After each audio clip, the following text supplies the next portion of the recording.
Shakey's V-League. Ito na po ang ating Shakey's Face of the Day all the way from Mekawayan, Bulacan. 17-year-old Miracle May Mendoza, Triple M. Triple M. Yep, Miracle May Mendoza will grow a little bit more after consuming an entire pizza. At kayo po mga nanonood sa inyong mga tahanan, aba kung gusto nyo pong manalo ng pizza, nood lang po kayo dito ng Shakey's V-League live at the arena. Giselle C. doing a Janet Serafica move. And a Tina Salak move. And a Tina Salak move. Yun yung court sense para sa'yo, no? If you can see, you can easily just set it over. And there will be a substitution. And look at this. Instead of Kasugod going out, it is Malabanan replacing Remy Palma. So ganyan po kagandang presence nito si Genevieve Kasugod, the freshman out of Bacolod, and gets an ace off the hands of Mai Prochina. Alright, but that looked like parang out na yun. Oh, mukha nga. Again, matangkad din si Mai Prochina. Yes. Doon sa likuran. And now Michelle Simbaon has to rearrange the defense sa likuran. Tied at 16. Kasugod. Laborte. Serafica. Suson. Off the block. Kept alive. C. Going to Dawson, hulog. Simbahon, binuhay yung bola. Suson again. Malabanan. C. Balik ulit sa open kay Dawson. Serafica. Rosali, hook shot. Hook shot. Giselle C. Quick set, Cherry Malabanan. Well, you know, you gotta like yung itong, confidence ni Coach Shaq sa mga players na. She put in Malabanan. Right. Diba? Kasugod. So, timeout muna ito si Nene Ibanez as FEU has reclaimed the lead. Tatlo yan, no? Mistakes natin yan. Hindi nila yan, hindi nila error yan. Error natin yan, no? Mga isibol, inaano natin, pinapabayaan natin.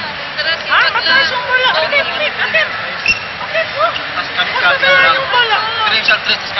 Tulong ka sa quick, ha? Pag tumalon si Kalma, ikaw dito sa kabila, ito sa kabila. Ha? Hindi mo siya mahuli. Ano yun mo yung bola? Sundan mo yung bola. Ha? Let's go, let's go. Okay, Pansin mo, ang dami pang bata dun sa bench na hindi pinapasok. All the veterans are playing well actually dito para sa Philippine Navy. Let's take a look at that last play. Jerry Malabanan, the 18-year-old from the United States, getting it done.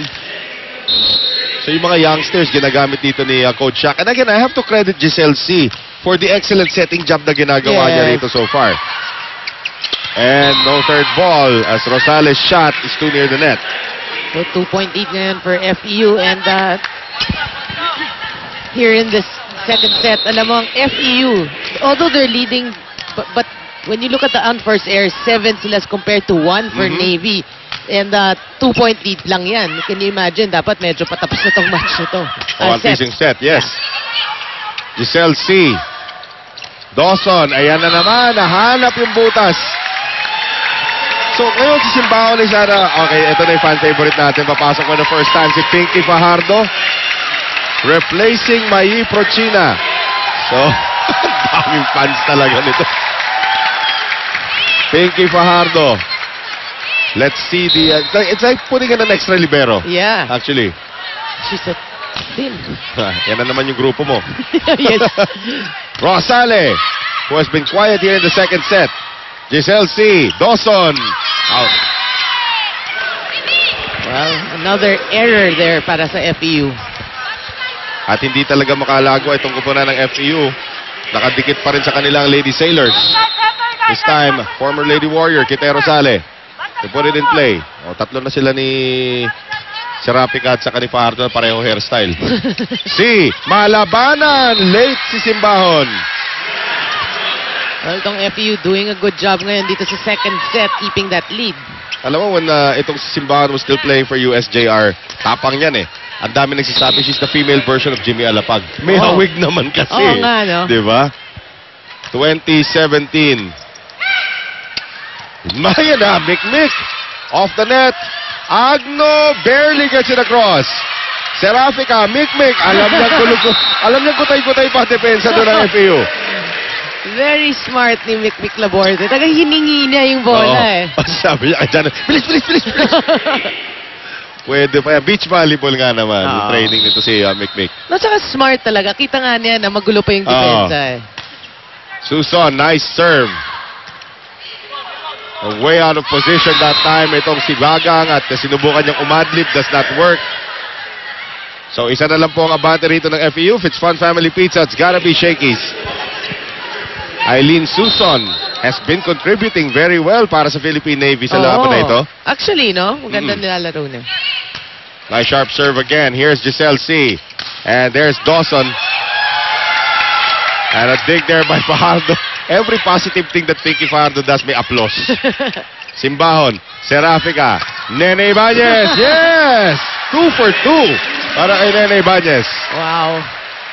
Talaga, alam mo, yung the jump wala doon, pero yung timing talaga ng follow, yung wrist action. Sabi nga ni Ann nung isang beses, yung hindi na lang siya naparangalan is setter and libero. Lahat na ibang posisyon nakuha na niya yung mga awards doon.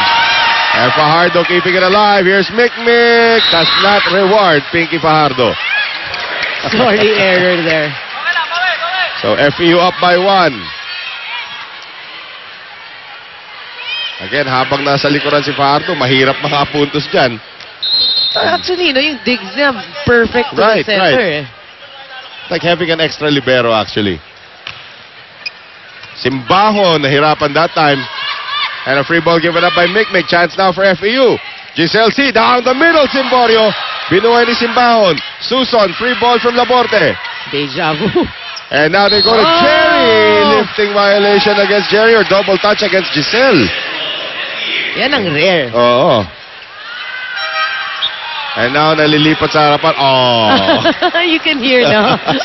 Lilipat na kasi sa harapan yung pwesto ni Fajardo. So kailangan na nila na malaki. So Prochina will return. Ilang subs daw ba? Ang daming tatanong fans, ilang subs ang allowed? 6. 6 substitutions. C. And there's the shot by Bagang. Ang haba ng game natin. Talagang everyone's crawling. Yes. Asan si Miyaka? Score. Nawala si Miyaka. Bumili kape. 22-21. Jerry Malabanan.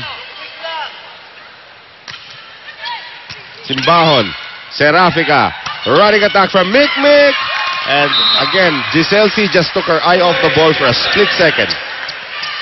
Pero si Mick, no, really, hindi kailangan powerful. Talagang placing lang eh. Yun nga, yung mga beach volleyball players, well, the only powerful beach volleyball player I have seen is Nene Bautista. Nene Bautista, right. Pero lahat ng mga beach volleyball player, dami nila mga palihis, pa-check na mga tira. Si, Manzano. Jennifer Manzano is one of them. Of course, Yari Yonko is another one. There is Nene Bautista. May Nene Bautista tuloy. Nene Ibanez. Nene Ibanez. Napalakas tuloy. Serafica, what a shot! Janet Serafica, naisingit pa yung tirang yon. Time out, FEU.